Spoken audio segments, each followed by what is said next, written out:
Bugun sizlarga bankimizdagi yangi produkt haqida tushuntirib o'taman. Bu hamroh krediti, bu xotin-qizlar uchun beriladigan kredit bo'lib, buni shartlari bilan sizlarni tanishtirib o'taman. Buni shartlari quyidagilardan iborat: mijoz kamida 1 yil mobaynida faoliyat yuritayotgan ta'sischilar tarkibida ayollar ulushi 50% dan yuqori yoki ayollar rahbarligidagi kichik va o'rta tadbirkorlik subyektlariga beriladi. Maqsadi tadbirkorlik faoliyatini rivojlantirish, tadbirkorlik tashabbuslarini amalga oshirish uchun taklif qilamiz. Kredit miqdori bu kamida 2 ta yangi ish o'rni yaratiladigan bitta loyihaga bazaviy hisoblash miqdorining 1000 baravarigacha beriladi.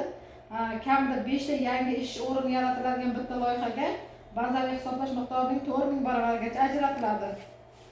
Bunda foiz stavkasi O'zbekiston Respublikasi Markaziy banki asosiy stavkasiga qo'shimcha 6,5% dan bo'ladi.